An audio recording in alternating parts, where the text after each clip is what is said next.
the authority expert. You are the person, you are the prize, right? People coming to you, there's one of you, there's 7 billion of them, and that's one of the powers of video and organic positioning. Puts you in this place where obviously you're teaching, you're performing, you're publishing, you're putting out amazing content, and they can visually see how many people are engaged with you and are attracted into your world.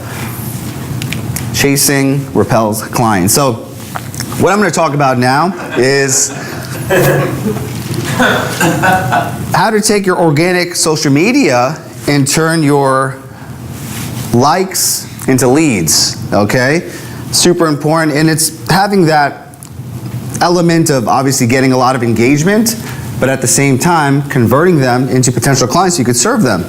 So I'll just go into my Facebook profile really quickly and how it's optimized, all right? Because I was checking out some of your Facebook profiles and I didn't see a lot of this optimization stuff.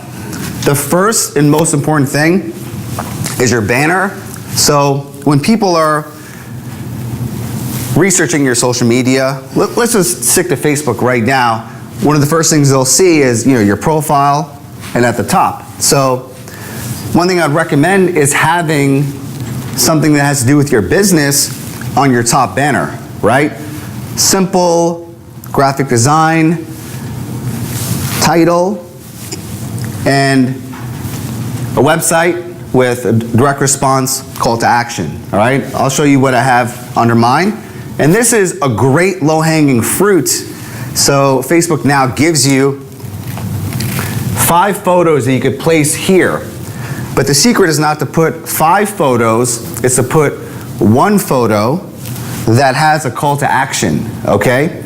So my Facebook organic has been growing rapidly. At this pace, I'm getting 1,000 new friend requests a month, okay? So I'm maxed out at 5,000 friends now. People follow me, so every month I'm getting 1,000 new people on my page.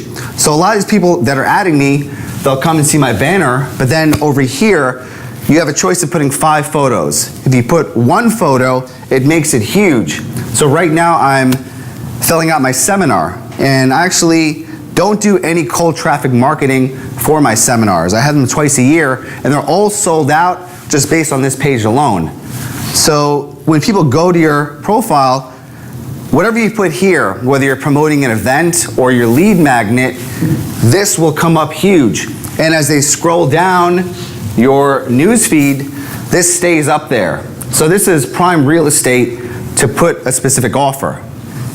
Yes, Kim. AJ, like, how do you find this then, but compared with doing on mobile? So, like, obviously the desktop, this kills it. What is that? Does that same imagery, like, where does that sit on mobile when they're looking at it? Yeah, same thing on mobile as well. If someone goes in your profile, this thing will be huge and it'll stay up there. Yeah. So use like obviously if you have a lead magnet, they click on it and you take them to the URL.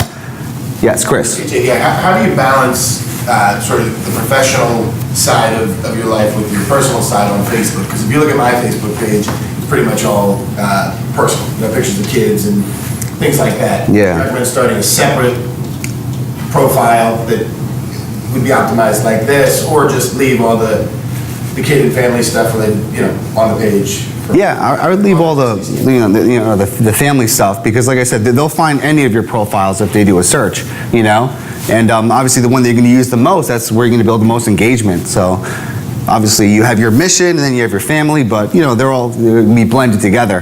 Like your audience too, they start to fall in love with aspects of your life. Like, yeah. Like we were talking about earlier, like my people love my beard. My people love that I love tacos. Uh-huh. They love to follow my struggles with weight loss, which is a daily, constant struggle. So I let them into the pain and the reality and the vulnerability and all that kind of stuff. It builds the tribe. Yeah, same thing. Peanut butter, people will bring me jars of peanut butter to my seminar, right? It's like, but it's these little quirks, personality-based marketing. They buy you, they're not buying your company. So it's real quick. So like on my banner, I have a quick call to action. They click on it, little copy gets them to click. And then here, same thing, they click here, and basically they'll be taken to a little URL. And this is the number to look at, obviously right here, your followers, because obviously the more you put out videos, live feeds, and do engaging posts, you'll see this grow. That's a great indicator to track everything. And I'll talk about some tools that I use in terms of putting out live video. So when I go live, the moment that I put it on my personal page, it gets shared to all of my groups, my business pages, and you can share it to LinkedIn, Twitter. So I use this great app. It's called LiveLeap, and it's a syndication tool that aligns with Facebook. So basically, you just put it on your profile, and that moment that you press play, it gets shared across all of your social networks, okay? And the cool thing is they're always adding new features to it. So obviously increases your views, but at the same time you don't have to repost it in different places. So Question, sorry. Yes. Does it tell in other apps, does it say lively, like with buffer and some of the other ones where, you know, it says it's from this source? I don't think so. No? Okay. Yeah. Because then it looks like it's very generic. Yeah, like Buffer and a lot of those Hootsuite things, they lower your engagement, Yeah. right? But this actually increases it. It's like a legit live. Like it just takes it from your personal, puts it into all your groups, your business pages, whatever you have admin. You can put it in your LinkedIn, whatever the case is, but yes. How does Hootsuite and those ones lower engagement? Well, I guess with Facebook, whenever there's a third-party app posting on your behalf, it lowers your edge rank, right? Because when you post on Facebook, I think less than 10% of your friends see it. So those even lower it. So, you know, it's better to post it yourself.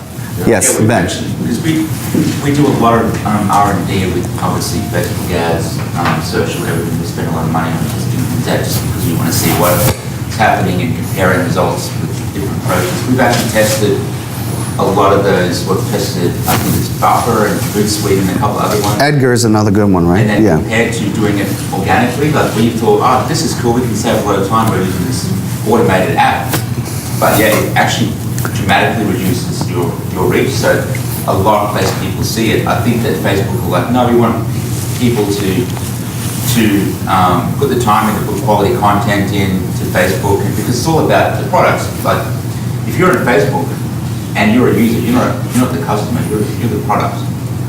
And so they want to look after the product because they want to keep you on Facebook as long as possible so they can keep selling ads to you.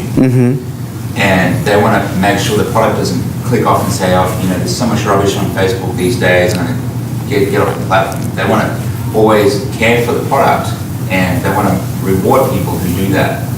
And they do that by giving you more organic reach. And so they don't want you to automate all the spammy stuff through Hootsuite, through Buffer and all that. And Yeah. actually testing it, looking at the numbers is a dramatic difference. So you always want to be, I know it's going to take more time, but you have to do it yourself. Yeah, or just having a system do it. Like, exactly. Yeah. And that's another great point, because if you put a URL directly on your Facebook post, it's very low reach. So I always put it in the first comment, link in comments. You know, small things like that will make a big difference over time. And another tool that I use, it is called Friend Director. Basically what it does, it goes into your personal Facebook page and it just scans all of your friends and the fake profiles, the dud accounts, it just cleans them out. So again, you have very limited reach on your personal profile, so you want to use these different tools to segment people off and put them in different categories. So it's called the Friend Director. If you go to that link, you just download it, and I think it's like $13 or something like that, but it's a great investment. Every few months, you want to cultivate your friends list. And then Where do you go again? What's it? You got a friend director, you said? you could Google Friend Director. I just set these links up for my students because I have my students using all of these different tools. Yeah. Friend director. Just, Google Friend Director. Yeah, got it. So another great thing that I do is just repurposing content, because as I mentioned, very few people will see your post because it's an edge rank, right? It's an algorithm. So the cool thing about Facebook is you could always look back on what was popular, what posts, what videos, and just repost them, right? I found that I've done, so many videos, and from previous years, I'll just repurpose them, especially high engaged ones. So Facebook will always alert you to what converts the best. Repost them, reuse them, because many people have not seen them.